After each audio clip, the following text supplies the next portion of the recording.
हाय armies, आपका स्वागत है मेरे YouTube channel BTS Korean army 111 इन भोजपुरी सॉन्ग। तो आज मैं आपको माई ऑब्सेस माफिया का पार्ट 24 बताऊंगी। तो चलिए स्टोरी स्टार्ट करते हैं। पिछले पार्ट में हमने देखा था कि ते और विहान और युनजुन राहुल चारों ही इस दुविधा में होते हैं कि वो जीके को प्यार करते हैं कि नहीं, और उन्हें पता चल जाता है कि उनकी जो फीलिंग्स है वो जेके के लिए प्यार की है, ना कि दोस्ती की। अब चारों ही खुश होते हैं जेके को अपने दिल की बात बताने के लिए, और चारों ही ये प्रण लेते हैं कि मैं जेके को अपने दिल की बात जल्द से जल्द बता दूंगा। अब मैं उसे किसी और के पास या किसी और के साथ नहीं देख सकता हूँ। जेके, अब तुम सिर्फ मेरी हो और मेरी बनकर रहोगी। तुम्हें मैं सारी दुनिया से बचा कर रखूँगा। ये चारों ही एक लाइन में एक साथ ही बोलते हैं, वो भी अलग अलग प्लेस पर। किसी को ये नहीं पता होता है कि ये चारों क्या सोच रहे हैं। ना ही युनजुन को ते के बारे में पता होता है, और ना ते को युनजुन के, और ना विहान को ते के बारे में पता होता है, ना ते को विहान के बारे में। इधर राहुल को भी किसी के बारे में नहीं पता होता है। वो सिर्फ अपनी जेके को अपने पास चाहता था। अब वो बहुत ज़्यादा परेशान होता है। वो फिर से युंगी के पास जाता है और उससे पूछता है, क्या तुम्हें जेके ने कॉल की? तुम्हें उसके बारे में कुछ पता चला? जल्दी से मुझे बताओ, मुझे बहुत ज़्यादा ही टेंशन हो रही है। इधर युंगी इतना ज़्यादा राहुल को परेशान देखकर वो भी सैड हो जाती है और कहती है कि नहीं राहुल, अभी तो मुझे उसके बारे में कुछ भी पता नहीं चला कि वो कहाँ रहती है। मैं तुम्हें कैसे बताऊँ कि वो कहाँ रहती है, लेकिन उसने मुझे मैसेज करके ये बता दिया है कि वो बिल्कुल ठीक है। युंगी को राहुल से झूठ बोलना पड़ता है क्योंकि वो नहीं देख पाती है कि राहुल कितना ज़्यादा जेके के लिए परेशान है। और इधर जेके बहुत ही प्यार से सो रही होती है क्योंकि उससे बहुत ज़्यादा ही पेन हो रहा था, और वो आराम करती है। सोने से पहले उसने नर्स को भी कह दिया था कि तुम सो जाओ। नर्स नहीं मानती है। वो कहती है कि आपके लिए ही मुझे सर ने यहाँ रखा। अगर उन्हें पता चला कि मैं आराम कर रही हूँ और अपनी ड्यूटी नहीं कर रही हूँ तो वो बहुत ज़्यादा ही मुझे डांटेंगे। इस पे जेके कहती है, तुम आराम कर लो, वो इतनी जल्दी नहीं आने वाला है। तुम आराम कर लो, तुम बहुत ज़्यादा ही थकी हुई लग रही हो। जेके का ये स्वीट बिहेव देखकर वो नर्स भी शॉक हो जाती है और बहुत ही प्यार से कहती है, मुझे लगा था कि आप भी बाकियों की तरह ही रूड होंगी, लेकिन आप कितनी ज़्यादा ही स्वीट और प्यारी हैं। तब जेके कहती है, नहीं मुझे ऐसे मत बोलो, मैं तुम्हें इस तरह से परेशान नहीं कर सकती हूँ। मैं नहीं चाहती कोई मेरे लिए इतना परेशान हो। तभी वो नर्स कहती है, पर मुझे तो यहाँ पे काम के लिए रखा गया। अगर आप मुझे परेशान नहीं करती तो मैं अस्पताल में भी परेशानी होती। तो इसमें आपकी कोई गलती नहीं है। सर ने मुझे यहाँ रखा है। अगर मैं अस्पताल में होती तो मुझे वहाँ पर भी नाइट ड्यूटी करनी पड़ती। इस टाइम रात हो रही थी। जेके ने उसे बहुत ज़्यादा जिद करके सुला दिया था और खुद भी सो गई थी। कुछ देर बाद जब जेके की नींद खुलती है तो उसे वॉशरूम जाना होता है। बहुत ही स्ट्रगल कर रही थी, लेकिन वो नर्स की तरफ देखती है कि वो बहुत ज़्यादा ही पीसफुली सो रही है। इस वजह से उसने उसे परेशान नहीं किया और वो धीरे से उठकर वॉशरूम की तरफ जाने लगती है। तभी नर्स को उसके पैरों की आवाज़ सुनाई दी और वो उठ के बैठ गई और कहती है, मैम आप ऐसे क्यों जा रही हैं? आप मुझे भी कह सकती थी, मैं आपको छोड़ देती। अब वो कहती है, नहीं तुम आराम करो, तुम बहुत ज़्यादा ही थकी हुई लग रही थी, तुम आराम कर रही थी, इस वजह से मैंने तुम्हें परेशान नहीं किया। अच्छा तुम आराम कर लो, मैं तुम्हें बहुत ज़्यादा परेशान नहीं करना चाहती, मैं खुद कर लूँगी, मैं इतना तो कर ही सकती हूँ। अब जेके जाके फ्रेश हो जाती है। नर्स वहीं बाहर खड़ी होती है उसकी मदद के लिए। जेके फ्रेश होके आती है तो नर्स उसकी हेल्प करती है, उसे लाकर फिर से बेड पे बैठाती है और उसके लिए कुछ खाने को ऑर्डर करती है और मेड लेके आ जाती है। अब दोनों ही कुछ खा लेते हैं। तभी वो नर्स उससे जेके से पूछती है कि सर आपका इतना ज़्यादा ख्याल करते हैं, आपसे बहुत ज़्यादा प्यार करते हैं, मुझे लगता है वो आपके लिए कुछ भी कर सकते हैं। अब जेके बहुत ज़्यादा ही गुस्से में देखती है नर्स को, जिसे देखकर नर्स भी शॉक हो जाती है और जेके से पूछती है, आप गुस्सा क्यों हो रही हैं? तब जेके उसे बताती है तुम एक डेविल के बारे में मुझसे बात कर रही हो। वो एक डेविल है, तुम्हें पता भी है। वो जैसा दिखता है वैसा है नहीं। माना वो हैंडसम है, हॉट है, सेक्सी है, उसके पास मस्कुलर बॉडी है, वो बहुत ज़्यादा ही प्यारा लगता है, लेकिन वो अंदर से बहुत ज़्यादा ही डेविल है। तुमने अभी उसका वो रूप देखा नहीं है, इस वजह से तुम्हें ऐसा लग रहा है। तुम मुझसे कैसे प्यार कर सकती हो? वो बहुत ज़्यादा ही रूड है। नर्स कहती है, वो दिखने में बहुत ज़्यादा हैंडसम, सेक्सी और हॉट है। मुझे वो बहुत ज़्यादा पसंद है। अगर वो मुझे मिल जाए तो मैं बहुत ज़्यादा ही खुश हो जाऊँ। इधर जेके अब उसे घूर रही होती है और कहती है, तुम्हें क्या पता कि वो क्या चीज़ है। अब नर्स उससे बहुत ज़्यादा ही तेग के बारे में पूछने लगती है। अब जेके इरिटेट हो जाती है और कहती है, तुम्हें अगर उससे प्यार करना है तो करो, मुझे मत फोर्स करो। तब नर्स कहती है, एक बार आप उनसे बात करके तो देखिए। मुझे लगता है वो आपके लिए सच में बहुत ज़्यादा ही फिक्र करते हैं और आपको बहुत ज़्यादा ही प्यार करते हैं। इसीलिए उन्होंने मुझे कहा था कि अगर आपकी मैं देखभाल ठीक से नहीं करूँगी तो वो मुझे जान से मार देंगे। अब जेके कहती है, वो ऐसा ही करता है, हर बार ऐसा करता है, मुझे धमकियाँ देकर मुझसे अपने काम कराता है। और तुम्हें क्या लगता है वो मुझसे प्यार करता है? ऐसा कभी हो ही नहीं सकता। वो एक डेविल है, डेविल का दिल किसी के लिए भी नहीं पिघलता है। अब नर्स बहुत ही होप के साथ जेके को देख रही होती है, लेकिन जेके उसकी बुराइयां ही करे जा रही थी। इधर नर्स के दिल में तो ते को लेकर बहुत सारी फीलिंग्स आ रही थी। वो चाहती थी कि ते उसका हो जाए और उसके पास रहे, क्योंकि ते की मस्कुलर बॉडी और हॉट बॉडी देखकर कोई भी पिघल जाएगा। और यहाँ नर्स भी उसके ऊपर फ्लैट हो चुकी थी और जेके ये सब देखकर और ज़्यादा गुस्सा आता है। तभी नर्स कहती है, आप उनसे नफ़रत क्यों करती हैं? तब जेके कहती है, चलो मैं तुम्हें इस बारे में बता ही देती हूँ। वो अब रोते हुए सारी बात बताने लगती है कि कैसे रोड पर ते ने उसके ऊपर कीचड़ उछाला और उसे बहुत ज़्यादा ही तंग किया और जेके ने गुस्से में आकर उसकी कार का शीशा ही तोड़ दिया। अब ते गुस्से में आकर उसे कैसे रोड पे रूडली किस किया वो भी वो नर्स को बताती है। तब नर्स हैरानी से पूछती है, अब आगे आगे क्या हुआ? क्या आपने भी उन्हें किस बैक किया?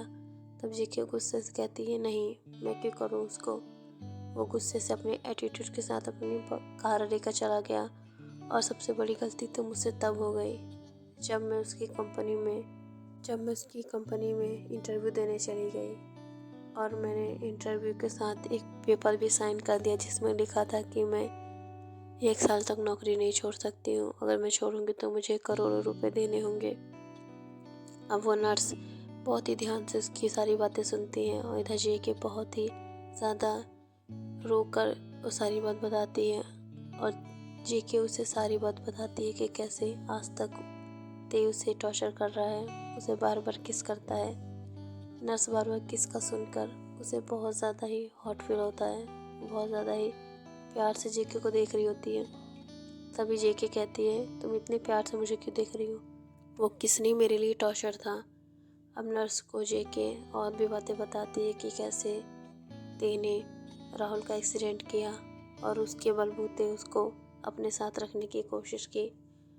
अब नर्स को भी ते से नफरत होने लगती है, क्योंकि कोई इतना घटिया कैसे हो सकता है कि किसी की जान तक ले सकता है। कोई इतना रूड कैसे हो सकता है कि किसी के साथ इतना गलत कर सकता है। नर्स भी ते से डरने लगी थी। अब वो बहुत ज़्यादा ही परेशान हो जाती है कि इतना ज़्यादा परेशान होकर जेके ये सब सह रही होती है। तभी वो भी रोने लगती है और जेके को गले लगा लेती है। जेके भी बहुत ज़्यादा रोती है। दोनों ही रो रहे थे क्योंकि ते इतना ज़्यादा रूड और डेविल है, तो दोनों को ही रोना आ जाता है। नर्स अब कहती है, आप बिल्कुल ठीक कर रही हैं। मुझे नहीं पता था कि वो इंसान इतना घटिया है। अगर मुझे पता होता तो मैं आपसे कभी उसके बारे में इस तरह से बातें नहीं पूछती। I am sorry. अब जेके कहती है, तुम्हें माफ़ी मांगने की ज़रूरत नहीं है। मुझे पता है कि कोई भी उसे अगर एक बार देखेगा तो उसके ऊपर फिदा हो जाएगा, लेकिन अंदर की बात कौन जानता है। अब जेके भी सैड सा फेस बनाकर बैठी होती है और नर्स भी। तभी कोई एंटर करता है रूम में। बहुत ही गुस्से से। वो और कोई नहीं ते होता है। ते आकर कहता है, क्या तुम ठीक हो? नर्स तुरंत ही खड़ी हो जाती है। वो कांपने लगती है डर के मारे, क्योंकि ते की आवाज़ इतनी ज़्यादा रूड थी कि नर्स बर्दाश्त नहीं कर सकती थी, क्योंकि वो जेके नहीं है। नर्स अब डर जाती है और ते उससे कहता है, तुम बाहर जाओ, मुझे जेके से कुछ बात करनी है। तो नर्स डर के मारे जल्दी से बाहर चली जाती है, क्योंकि वो उसका गुस्सा सहन नहीं कर सकती है। अब ते उसके पास आ जाता है और उससे प्यार से पूछता है, क्या तुम ठीक हो? तुमने कुछ खाया? तो जेके कहती है, हाँ। अब ते उसके पास आ जाता है और उसे किस करने लगता है, और बहुत ही ज़्यादा डीपली। ते किस के बाद कहता है, चलो अब सो जाते हैं। तो जेके कहती है, तो जाइए अपने रूम में सोइए। तो ते कहता है, ये मेरा ही रूम है और ये मेरा ही घर है। तो जेके कहती है, हाँ मुझे पता है ये आपका है, तो आप यहाँ कर क्या रहे हैं? आप अपने रूम में जाइए, ये मेरा रूम है जब तक मैं यहाँ पर हूँ। ते बार बार कहता है, ये मेरा रूम है। तो जेके बार बार कहती है कि तो आप अपने रूम में जाइए, माना ये आपका घर है, आपका रूम है, तो इसका मतलब ये नहीं कि आप जब तक मैं यहाँ पर हूँ तो आप भी यहाँ पर रहेंगे। तब ते भी जोर देते हुए कहता है, ये रूम मेरा है, एक बार ध्यान से देख तो लो रूम को। तब ते के कहने पर जेके जब आसपास देखती है तो ये रूम बहुत ही ज़्यादा डिफरेंट होता है। वो तुरंत ही बिस्तर से नीचे उतर जाती है और पूरे रूम को एक्सप्लोर करने लगती है। तभी उस रूम में देखी कुछ बहुत ज़्यादा ही हॉट पिक्चर्स होती हैं, जिसे जेके घूरे जा रही थी। तभी उसे एक सेटलेस थे की फ़ोटो दिखती है, जिसमें वो कार की बोनट पर बैठा होता है और बहुत स्टाइल से। अब जेके की नज़र उस फोटो पर ही टिकी रहती है, क्योंकि उसमें बिल्कुल ही सेटलेस होता है ते और बहुत ज़्यादा हॉट और सेक्सी लग रहा था। अब जेके उस पिक्चर को देखकर अपने लिप्स को बाइट और लीक करने लगती है। वो बहुत ही ज़्यादा ही नीडी फील कर रही थी। वो चाहती थी कि वो उस चेस्ट को अभी सक करे और किस करे, और वो अपने लिप्स को लीक कर रही थी बहुत ही ज़्यादा हॉटली। ते ये सब नोटिस कर रहा था और वो अचानक से जेके की कमर में हाथ डालता और उसे अपनी तरफ खींच के कहता है, उस फोटो से ही प्यार करोगी या फिर मुझसे भी? अब जेके को बहुत ज़्यादा शाय फील होता है और उसे बहुत ज़्यादा ही अशेम्ड फील होता है कि आखिर वो कर क्या रही थी अभी। वो ते की फ़ोटो से इतना ज़्यादा हॉट फील कैसे कर सकती है। अब ते उसे फिर से एक किस करता है, अब बहुत ज़्यादा ही लॉन्ग, और रूम में फ्रेश होने चला जाता है बाथरूम में। अब जेके ये सब सोच के बहुत ज़्यादा ही शर्म आ रही थी, क्योंकि वो जिस तरह से हरकतें कर रही थी वो बहुत ज़्यादा ही उसके लिए शर्मनाक थी। अब वो शांति से अपने बेड पे जाके बैठ जाती है और इधर ते फ्रेश होकर सिर्फ टॉवल में आता है। अब जेके देखकर बहुत ज़्यादा ही हॉट फील करने लगती है, क्योंकि ते बहुत ज़्यादा ही हॉट और सेक्सी लग रहा था। अब जेके भी उसे देखकर अपने लिप्स को बाइट और लीक करने लगती है। तो ये सब नोटिस कर रहा होता है और धीरे धीरे उसके पास जाता है। जेके को ये फील ही नहीं होता कि ते कब उसके इतने करीब आ गया। अब जब जेके देखती है तो उसे शर्म आने लगती है कि उसके सामने ते। अब वो बहुत ज़्यादा शॉक हो जाती है। तभी ते उससे कहता है, तुम मुझे घूर क्यों रही थी जान? तुम चाहो तो मुझे टेस्ट कर सकती हो। अब ते बहुत ज़्यादा ही प्यार से उसे किस करने लगता है। कुछ देर बाद जेके भी किस का रिस्पॉन्स करने लगती है। अब वो दोनों ही बहुत प्यार से दो एक दूसरे को किस कर रहे थे। कुछ देर पहले जेके ते की बुराई कर रही थी, पर अब लगता नहीं कि वो ते की बुराई कर रही है। वो बहुत ज़्यादा ही ते के प्यार में खोए जा रही थी। अब ते खुद को कंट्रोल करने के मूड में नहीं था, या यूँ कहें वो कर भी नहीं पा रहा था। अब वो बहुत ही प्यार से जेके के क्लोथ को रिमूव करने लगता है। अब जेके भी इस बात के लिए राज़ी हो जाती है, क्योंकि आज ते को उसने इस रूप में देखा है। उसे बहुत ज़्यादा ही हॉट फील हो रहा था। अब जेके बहुत ज़्यादा ही प्यार से उसको महसूस कर रही थी। अचानक उसे कुछ रियलाइज़ होता है। तभी वो फिर से अपने होश में आती है और ते से कहती है, छोड़िए मुझे, आप मेरे साथ हमेशा ऐसे क्यों करते हैं? तब ते कहता है, अभी तो तुम ही चाहती थी ना, तो अब मुझे रोक क्यों रही हो? अब जेके बहुत ज़्यादा ही उसे शर्म आती है और अशेम्ड फील होता है, लेकिन वो कहती है नहीं, मुझे कुछ नहीं चाहिए, आप मुझसे दूर रहिए, आप एक डेविल हैं। अब तो ये सुन के उसे गुस्सा आने लगता है और वो गुस्से में उससे बहुत घूर रहा था। और जेके कहती है आप अपने रूम में जाइए, मुझे आपके से बात नहीं करनी है। अब वो ते को बहुत ही ज़्यादा फोर्सफुली ढकेल देती है, जिसकी वजह से ते गिरते गिरते बचता है। और जेके अब बहुत ज़्यादा ही परेशान हो जाती है कि आखिर वो करने क्या जा रही थी, वो इस डेविल से प्यार आखिर कैसे कर सकती है, उसके इतने करीब कैसे आ सकती है। अब ते गुस्से में कहती है अब मेरे इतने करीब क्यों आते हैं, आखिर आप हैं कौन, लगते कौन है मेरे।